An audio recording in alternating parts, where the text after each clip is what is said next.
Hello everyone, welcome to Hajabarala channel. আজকে দেখতেই পাচ্ছ অনেক রকমের ভেজিটেবল নিয়ে এসেছি। আর বাড়িতে অনেক রকমের ভেজিটেবল ছিল, তাই সঙ্গে একটু পনির নিয়ে চলে এসেছিলাম মিক্স ভেজ বানাবো বলে। আর আজকের রেসিপিটা একদম অনুষ্ঠান বাড়ির মতো বানাবো, তোমরা একদম স্কিপ না করে খুব ভালো করে দেখতে থাকো। আমি প্রথমে সাদা তেল দিয়ে গরম করে নেওয়ার পর পনিরগুলোকে হালকা কিন্তু ভেজে তুলে নিচ্ছি। আর দেখো পাশেই একটা জায়গায় আমি জল গরম বসিয়েছি, সেখানে কিন্তু পনিরগুলোকে আমি ভাজার পর তুলে রেখে দেবো, যাতে পনিরগুলো শক্ত না হয়ে যায়। তো তোমরাও ভাজার সময় সামান্য কিন্তু একটু নুন দিতে ভুলো না। আমিও অল্প সামান্য, খুবই সামান্য আমি নুন দিয়েছি, কারণ এই রান্নাটা করতে প্রত্যেকটা পাটে পাটেই আমাদের নুন ইউজ করতে হবে, তাই কিন্তু খুব বুঝে বুঝে প্রত্যেকবারই কিন্তু নুন দিতে হবে।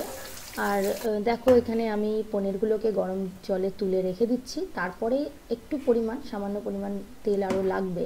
অ্যাকচুয়ালি রান্নাটা করতে সামান্য বলাটা ভুল হবে, অনেকটা পরিমাণেই তেল লাগছে। আর তেল, যাই হোক, তেল গরম করার পর আমি এতে গোটা গরম মশলা ফোড়ন দিয়েছি। তারপরে লম্বা লম্বা করে আমি আলু কেটে রেখেছিলাম, তোমরা তোমাদের পছন্দের মতো কেটে নিও, বাট আমি লম্বা লম্বা করে কাটাটাই প্রেফার করলাম, যাতে তাড়াতাড়ি সেদ্ধ হয়ে যায়। ডুমো ডুমো করে কাটলে একটু সময় বেশি লাগে, লম্বা লম্বা করে কাটলে একটু আমার মনে হয় তাড়াতাড়ি ভাজাও হয়ে যায় আর সেদ্ধটাও তাড়াতাড়ি হয়ে যায়। দেখো এখানেও কিন্তু আমি আবার সামান্য একটু নুন ইউজ করলাম।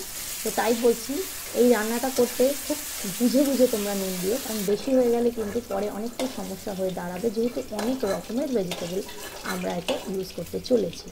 দেখো এরপরে আমি দিচ্ছি গাজরগুলো ঠিক সেম সাইজের লম্বা লম্বা করে আমি কেটে নিয়েছিলাম। তো সেটাকেও আমি ভেজে নেবো, তাতেও সামান্য পরিমাণ নুন দেবো, নুন ছাড়া কিন্তু আমি এই মুহূর্তে কিছুই অ্যাড করবো না। তো প্রত্যেকটা সবজি আমি কিন্তু একে একে ভেজে নেব। আর এখানে দেখো আমি কাজু আর কিশমিশ নিয়েছি, সেটাকে মিক্সারের জারে আমি দিয়ে দিচ্ছি, তার সাথে দুটো লঙ্কা। আর দেখতে পাচ্ছ সামান্য বলবো না, বেশ পরিমাণে অনেকটাই আমি পোস্ত দিচ্ছি। আর তার সাথে তিল, সাদা তিল আমি ভীষণ প্রেফার করি রান্নাতে, একটা ক্রিমের মতো ফ্লেভার দেয়, খুব ভালো লাগে। আর সাদা জিরে দিলাম পরিমাণ মতো। ঠিক এই অবস্থাতেই আমি শুকনোই একদম গ্রাইন্ড করে নেবো মিক্সারে, যাতে পোস্তটা খুব ভালোভাবে মিক্স হয়।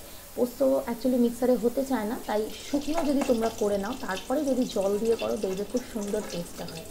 গাজর ভাজা হয়ে গেছে, আর বিনস আর ক্যাপসিকামটাও আমি সেই তেলে ভালো করে ভেজে নিচ্ছি, খুবই সামান্য নুন দিলাম। বিনস আর ক্যাপসিকাম কিন্তু ভাজতে খুবই কম সময় লাগে, সেই জন্য একসাথে দিয়েই আমি ভেজে নিলাম। দেখো ভাজতেও বেশি সময় কিন্তু আমার লাগেনি এটা। আর বাকি যে তেলটুকু ছিল, সেই তেলে আমি খুব ভালো করে কিন্তু ফুলকপিটা ভেজে নিচ্ছি, খুব সামান্য আমি নুন দিলাম এতেও। আর ফুলকপিটা কিন্তু একদম লাল লাল করে ভাজতে হবে, কারণ ফুলকপি ভাজার একটা সুন্দর গন্ধ বেরোয়। গ্রাইন্ডারে জল ছাড়া যে পেস্টটা বানিয়েছিলাম, তার মধ্যে আমি কিছুটা পরিমাণ আদা দিয়ে জল দিয়ে একদম স্মুথ একটা পেস্ট বানিয়ে নিলাম। দেখতে পাচ্ছি একদম ক্রিমের মতো দেখতে, যেটা আমি চাইছিলাম আর এই রান্নায় ভীষণভাবে যেটা দরকার। তার সাথে আমি একটা ছোট টমেটোকে কুচো কুচো করে কাটিনি, জাস্ট 4টে স্লাইস করে কেটে দিয়েছিলাম। ফুলকপিও ইতিমধ্যে ভাজা হয়ে গেছিলো, তাতে আমি আবার একটু তেল দিলাম, কারণ তেলটা একটু পরিমাণে কমে গেছিলো। জিরে ফোড়ন দিয়ে পুরো পেস্টটা আমি দেখো দিয়ে দিচ্ছি, আর ভালো করে ধুয়ে দেবো, কারণ একদমই এই মশলাটা নষ্ট করা যাবে না। আর টমেটোটাও দিয়ে দিলাম, কড়াইশুঁটিটা এই সময় দিয়ে দিলাম, যাতে মশলাটা কষতে কষতে যাতে কড়াইশুঁটিগুলো সেদ্ধ হয়ে যায়। আর নুন, হলুদ আর কাশ্মীরি লঙ্কার গুঁড়ো, আর কিন্তু এক্সট্রা আর কোনো রকম মশলা এখন এই মুহূর্তে যাবে না।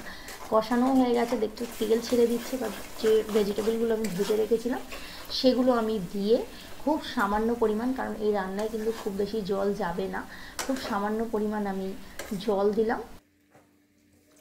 ঠিক এই সময় মনে হয়েছিল সামান্য একটু নুনের দরকার, তাই আমি একটু সামান্য নুন দিয়ে এটাকে কিছুক্ষণের জন্য ঢেকে দিয়েছিলাম, যাতে সবজিগুলো সেদ্ধ হয়ে যায়, যেটুকু আধকাঁচা ছিল সেটুকু যেন সেদ্ধ হয়ে যায়।